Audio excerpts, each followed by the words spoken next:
ఈవెంట్ల సుందరి మా యాంకర్ శ్యామల ఏదో ఒక పెద్ద ట్వీట్ వేసుకొచ్చిందండి.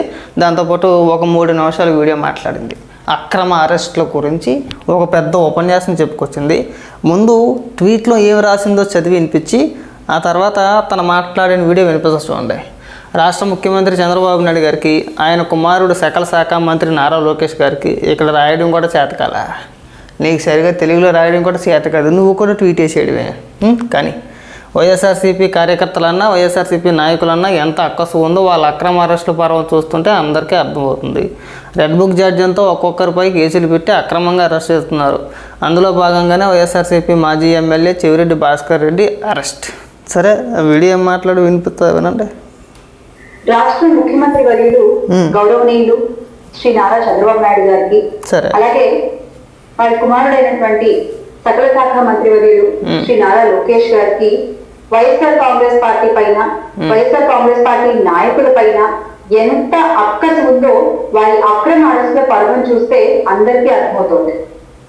రాష్ట్రానికి రెడ్ బుక్ అనేటువంటి ఒక జాడ్యాన్ని పరిచయం చేసి మనకి పెద్ద పెద్ద ముదర మాటలన్నీ ఏదో నీ బతుకు తెరువు కోసం బెట్టింగ్ యాప్లు, కాసేపు బీఆర్ఎస్లో, కాసేపు వైసీపీలో, కాసేపు ఇంకొకటి ఎవడన్నా డబ్బులు ఇచ్చాడంటే కనుక వాడి తరపున, లేదంటే కనుక మనం వెళ్ళి ఈవెంట్లు చేసుకోవాలి, లేదంటే కనుక రికార్డింగ్ డాన్సులు చేసుకోవాలి. ఇంతే కదా మన బతుకు.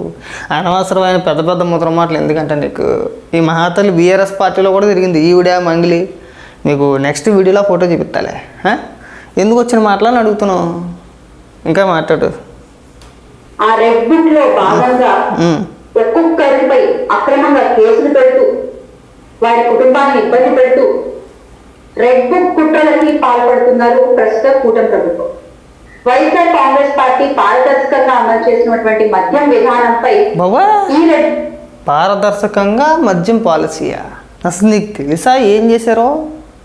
ఏ మద్యం అమ్మారు అనేదాన్ని ఒక క్లారిటీ ఉందా? ఎలా అమ్మారు అనేది అసలు పూర్తిగా నీకు తెలుసా? తెలియకుండా ఏదో ఒక వాట్సాప్లో ఒక స్క్రిప్ట్ పంపించారని చెప్పేసి చదివేస్తున్నాం. ఇక్కడికి వచ్చి పారదర్శకంగా నిర్వహించారు. ఎలా, ఏ విధంగా అంటే 100 రూపాయలు ఉన్నదాన్ని 300కి అమ్మడం పారదర్శకంగా అమ్మినట్టే? ఏమంటే మీకు అసలు ఏమైనా సిగ్గేమని అనిపిస్తుంది అసలు ఎంత పచ్చబద్దాలు మాట్లాడడానికి? అసలు మద్యంలో అవినీతే జరగలేదు, డిజిటల్ పేమెంట్ ఎందుకు పెట్టలేదు? మీరు ఎన్ని రకాలుగా ఎన్ని మాట్లాడినా, ఎంతమంది వచ్చి మాట్లాడినా దీనికి ఆన్సర్ చేయండి.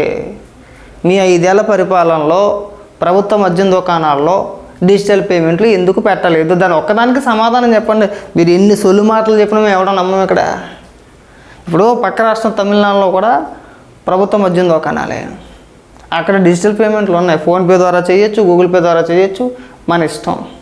మనకి ఎలా కావాలితే అలా చేయొచ్చు అక్కడ పేమెంట్ కదా. పారదర్శక అంటే అది మనం చెప్తున్నాం కదా, పారదర్శకత, నిజాయితీ, నీతి అని అలా ఉండాలా.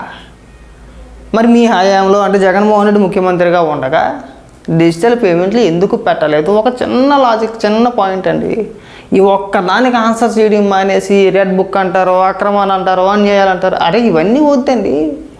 మీరు డిజిటల్ పేమెంట్లు ఎందుకు పెట్టలేదు? ఎందుకు పెట్టలేదంటే శ్యామల, ఇప్పుడు ఉదాహరణకి డిజిటల్ పేమెంట్లు అనుకో, నేరుగా ప్రభుత్వ ఖాతాలోనే జమ అవుతాయి కదా. ఎవరెంత పేమెంట్ చేస్తున్నారు అనేది ఆధారాలతో సహా మనకి అక్కడ క్లియర్గా కనబడుతుంది. ట్రాన్సాక్షన్ ఐడితో సహా క్లియర్గా అక్కడికి నమోదు అయిపోతూ ఉంటుంది, అందులో జమ తెలిసిపోతూ ఉంటుంది, అప్డేట్ అయిపోతూ ఉంటుంది. అదే మనం డిజిటల్ పేమెంట్లు పెట్టలేదు అనుకో, 100 300కి అమ్మినా, 400కి అమ్మినా, 500 1000కి అమ్మినా సరే బాటిల్ పైన ఎంఆర్పి ఎంత ఉంటే అంతే మనం ఇక్కడ అప్డేట్ చేస్తాం. మిగిలిన సొమ్ము జగనన్న జోబులో తోస్తాం. అర్థమైందా నీకు మ్యాటర్? డిజిటల్ పేమెంట్లు పెట్టకపోవడానికి గల కారణాలు అది. మనం అది చెప్పాలా? అవునా? క్యూఆర్ కోడ్ పెట్టేసాను, ఇక్కడ బాటిల్ అమ్మగానే అక్కడ అప్డేట్ అయిపోద్ది. అప్డేట్ అవుద్ది. ఎంతగా అప్డేట్ అవుద్ది? బాటిల్ పైన ఎంత ఉంటే అంతకే అప్డేట్ అవుద్ది. 100 ఉంటే 100కే అప్డేట్ అవుద్ది. మరి మిగిలిన సొమ్ము ఎవరు తినేసాడు? అన్న, మా నాన్న తినేసాడు కదా. లెక్కపత్రాలు లేవు. బాగా వాళ్ళు వచ్చి మధ్యలో ఎవడు ఇరుక్కోలేదు. మరి ఏమైనా ఎందుకు వేసింది కోర్టు? చెవిరెడ్డి భాస్కర్ రెడ్డి మొదటి నిందితుడేం కాదు కదా. అంతకంటే ముందు ఇంకా చాలామంది ఉన్నారు కదా, 4 5 జైల్లోనే ఉన్నారు కదా. వాటికి కూడా అధికారులు, ఐపీఎస్ అధికారులు, ఐఏఎస్ అధికారులు ఇవాళ జైళ్ళలో మొగ్గుతున్నారు కదా, రిమాండ్లో ఉన్నారు కదా. పైగా మనం మాట్లాడడానికి సిగ్గు లేదు. పారదర్శకత అలాంటి పదాలు అసలు ఎలా వాడవద్దేస్తుందో మాకు ఇవాళ కూడా అర్థం కావట్లా. మీరు మద్యం గురించి అస్సలు మాట్లాడకూడదు శ్యామల, గుర్తుపెట్టుకుని బాగా. అక్రమంగా కేసులు నమోదు చేస్తున్నారు. అందులో భాగంగానే దొంగ సాక్ష్యాలు సృష్టించి దొంగ వాంగ్మూలాలు సృష్టించి వైఎస్ఆర్ కాంగ్రెస్ పార్టీ మాజీ ఎమ్మెల్యే అయినటువంటి చెర్రెడ్డి భాస్కర్ రెడ్డి గారిని అరెస్ట్ చేయడం జరిగింది. అంతటితో ఆగకుండా వారి కుమారుడైనటువంటి చెర్రెడ్డి మోహిత్ రెడ్డి గారిపై అలాగే మరో నలుగురిపై కూడా కేసు నమోదు చేయడం జరిగింది. అంటే ముందస్తుగా ఎటువంటి సమాచారం ఇవ్వకుండానే అసలు కేసే నమోదు చేయకుండానే డైరెక్ట్ గా లుక్అవుట్ నోటీసులు జారీ చేస్తారు. జనాలు అంత పిచ్చోళ్ళు ఏం కాదు, అధికారులు అంత పిచ్చోళ్ళు ఏం కాదు. నీకున్న తెలివితేటలు లేవేటి వాళ్ళకి తెలీదా? లుక్అవుట్ నోటీసులు ఎప్పుడు జారీ చేయాలో ఎప్పుడు అరెస్ట్ చేయాలంటే వాళ్ళకి తెలీదా? అబ్బా ఇంకా ఈ ఊరుకునేలాగా ఉంటే నిన్న చెప్పేలాగా ఉన్నారా మీరు అంతా కూడా? రిమాండ్ ఎందుకు వేసారు? రిమాండ్లో ఉన్నాడు కదా ఇప్పుడు. లుక్అవుట్ నోటీసులు ఎందుకు ఇచ్చారు? లుక్అవుట్ నోటీసులు ఇచ్చేసారు. ఇవన్నీ చంద్రబాబు నాయుడు గారిని అరెస్ట్ చేసినప్పుడు తెలియదేమో మనకి. ఆ రోజు ఏం మాట్లాడలేదే. ఆ రోజు అన్నీ మీకు చెప్పి చెయ్యాలా? అన్నీ మీకు వివరంగా చెప్తారా? మళ్ళీ ఎటకారం ఒకటి మళ్ళీ మనకి అన్నీ మీకు ముందు చూపిస్తారా? ఇది కూడా అంతేనండి, అన్నీ మీకు చెప్పి చేస్తారా? చెవిరెడ్డి భాస్కర్ రెడ్డి గారు మీ పైన ఇలా కేసు పెట్టామంటే మీరు ఎక్కడికి విదేశాలకు వెళ్ళకూడదు, మీ పైన లుక్అవుట్ నోటీసులు జారీ చేస్తున్నాము, ఏమనుకో మాకు అనుకోతుగా ఈసారికి అడ్జస్ట్ అయిపోండి. మీరు అలా సరదాగా బెంగళూరు ఎయిర్పోర్ట్కో లేదంటే ఇంకా ఎక్కడైనా ఎయిర్పోర్ట్ కానీ వెళ్ళంటే అక్కడ మిమ్మల్ని ఇమిగ్రేషన్ అధికారి మిమ్మల్ని ఆపేస్తారా? ఇమీడియట్గా మేము వచ్చి మిమ్మల్ని అరెస్ట్ చేస్తాం ఇలా చెప్తారా? వెళ్ళవమ్మా చెప్పుకొచ్చావు, కానీ ఈ సొల్లు మాటలని ఇక్కడ చెప్పు. నువ్వు ఇక్కడికి వచ్చి మధ్యలో దోచేసింది కాకుండా తినేసింది కాకుండా ఇవాళ కేసులు పెట్టి అరెస్టులు చేస్తూ ఉంటే పారదర్శకత నిజాయితీ నీతి అని చెప్పేసి నేను ఇక్కడికి వచ్చి పనికి మన సొల్లుకోవాలని చెప్తున్నారు మీరు ఇక్కడికి వచ్చి. అది కూడా నువ్వు చెప్పాలా?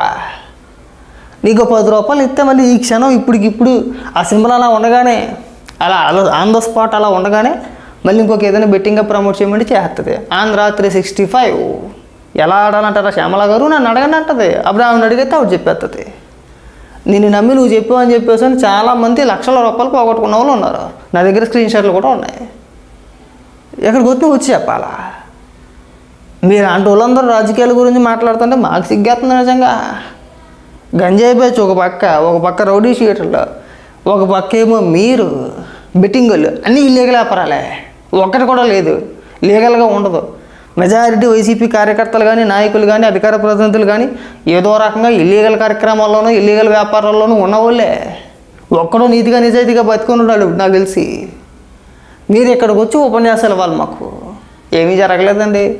అన్నీ చెప్తారు. శ్యామలాన్ని కూర్చోబెట్టి అధికార ప్రతినిధి కాబట్టి నువ్వు రామ్మ శ్యామల ఏదైనా కొత్త బెట్టింగ్ యాప్లు ఏమైనా ఉన్నాయో చెప్పు మాకు. అలాగే ఇలా చెవిరెడ్డి భాస్కర్ రెడ్డిని అరెస్ట్ చేయాలనుకుంటున్నాం, ఆ తర్వాత మీరు వీడియో చేయమాకండి, ముందుగా మీ పర్మిషన్ ఏమైనా తీసుకోమంటారని చెప్పి అడుగుతారా?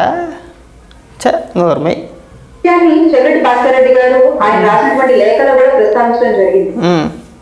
మీరు నిజంగా నన్ను పిలిచి ఉంటే కనుక